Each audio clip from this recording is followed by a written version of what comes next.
안녕하세요. 누구나 나한테 잘해주는 사람 좋아하고 또 마음 맞는 사람 아끼는 건 당연하잖아요. 네, 그렇죠. 그게 일반적인 모습인데, 근데 신앙인의 사랑은, 뭔가 좀 달라야 하지 않을까? 이런 질문을 하게 되죠. 맞습니다. 오늘 저희는 바로 이 질문을 정면으로 다루는 이명화 목사님의 설교 마태복음 5장 43절에서 48절 말씀을 좀 깊이 파고들어보려고 합니다. 아, 네. 이명화 목사님의 그 설교는 우리가 보통 생각하는 주고받는 사랑 있잖아요. 네네. 예수님 시대의 세리들조차 했던 그 수준, 그걸 넘어서는 사랑을 이야기합니다. 바로 원수까지 사랑하라는 거죠. 사실 원수서랑 이게 말은 많이 듣는데 이걸 진짜 내 삶에서 어떻게 받아들여야 할지 늘 좀 어렵게 느껴졌어요. 그렇죠. 굉장히 도전적인 말씀이니까요. 이번에 이명화 목사님 설교를 좀 자세히 보면서 세리보다 나은 사랑, 이게 대체 뭔지, 또 왜 중요한지, 어떻게 할 수 있을지 같이 좀 명확하게 알아보면 좋겠습니다. 네, 일단 설교는 우리가 흔히 아는 사랑, 그러니까 내 편, 나한테 잘해주는 사람, 이익 주는 사람을 사랑하는 것부터 시작해요. 그건 본능 같은 거잖아요. 맞아요. 인간적인 본능이고 심지어 당시 사회에서 좀 손가락질 받던 세리들도 그렇게는 했다고 지적하시죠. 네. 여기서 이제 질문이 나오는 겁니다.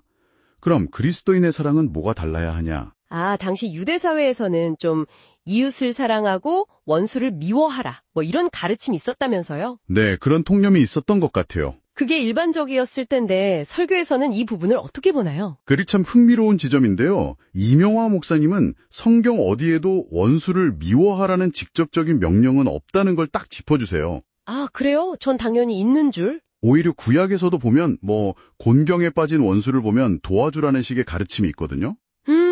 그러니까 당시 사회 통념과는 분명히 다른 거죠.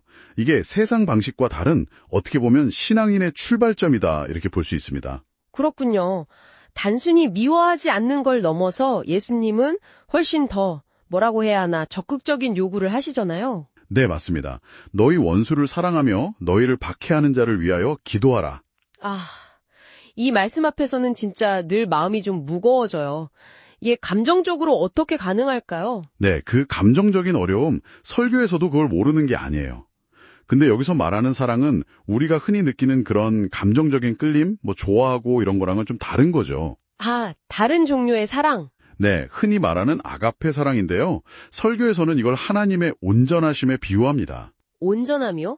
완벽함 같은 건가요? 여기서 온전함은 완벽함이라기보다는 그 하나님께서 악인이든 선인이든 차별 없이 해와 비를 내려주시잖아요. 아, 네네. 그런 어떤 포용적인 사랑, 보편적인 사랑을 닮아가라는 의미로 이명화 목사님은 풀이하시는 거죠. 차별 없는 사랑. 아, 이해가 되네요. 근데 머리로는 이해해도 마음이 안 따라줄 때가 많잖아요. 그럴 땐 어떻게 그 사랑을 실천할 수 있을까요? 바로 그 지점에서 이명화 목사님이 기도를 아주 핵심적인 실천 방법으로 제시합니다. 기도요? 싫은 사람을 위해 기도하라니 그게 더 힘든 것 같은데요. 힘들죠.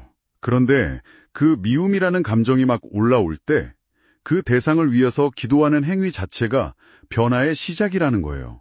아, 기도하는 행위 자체가요? 네. 기도가 단순히 상황 바꿔달라 이게 아니라 기도하는 내 안의 시각, 그러니까 미움과 판단으로 보던 그 시각을 긍휼과 이해의 시각으로 바꾸는 통로가 된다는 거죠. 아, 내 마음이 먼저 바뀌는 거군요. 그렇죠. 이건 감정의 문제가 아니라 어떤 의지적인 결단, 영적인 선택의 문제라고 보는 겁니다. 그렇군요. 기도하는 동안 내 마음이 먼저 변화된다. 이게 중요한 통찰 같아요.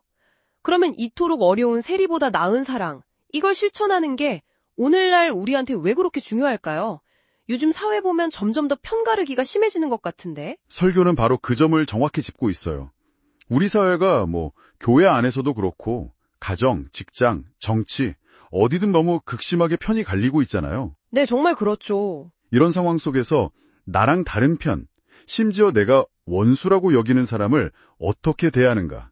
그 태도가 바로 우리가 정말 그리스도인인지 아닌지를 보여주는 시금석이 된다는 겁니다. 아, 결국은 말이 아니라 그 관계 속에서, 태도에서 드러난다는 거네요. 맞습니다. 설교에서는 우리가 먼저 하나님 앞에서 용서받을 자격 없는 죄인이었는데 1만 달란트 빚을 탕감받은 그 비유를 들잖아요. 네, 그 유명한 비유요. 그것처럼 우리에게 잘못한 사람을 용서하고 사랑하는 건 어떤 선택사항이 아니라 마땅히 해야 할 반응이라는 점을 강조해요. 의무 같은 거네요. 그렇죠. 감정이 막 동해서가 아니라 하나님의 명령이니까 순종하는 그런 영적 갈단으로. 그렇게 이웃과 원수의 경계를 허물고 보편적인 사랑을 실천할 때 비로소 세상이 우리 안에서 저 사람이 진짜 그리스도인이구나.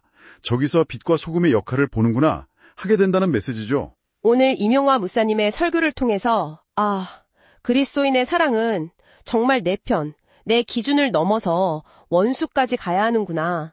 그리고 그 감정적인 어려움 앞에서 기도가 정말 중요한 열쇠구나 하는 걸 다시 한번 확인했습니다. 네, 그것이 바로 세리보다 나은 사랑의 본질인 거죠.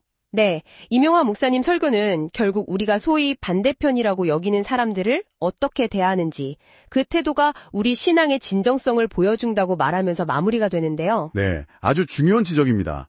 그래서 이 내용을 듣고 계신 당신에게 마지막으로 한번 여쭤보고 싶어요. 당신의 삶에서 좀 불편하거나 혹은 나와는 생각이 다르다, 나와는 다른 편이다 라고 생각되는 사람은 혹시 누구인가요? 떠오르는 얼굴들이 있을 수 있죠. 이번 한 주 그 사람을 위해서 한번 기도해 보거나 아니면 아주 작은 거라도 사랑으로 한번 다가가 본다는 것이 당신에게는 어떤 구체적인 행동을 의미할지 잠시 생각해 보는 시간을 가져보는 건 어떨까요?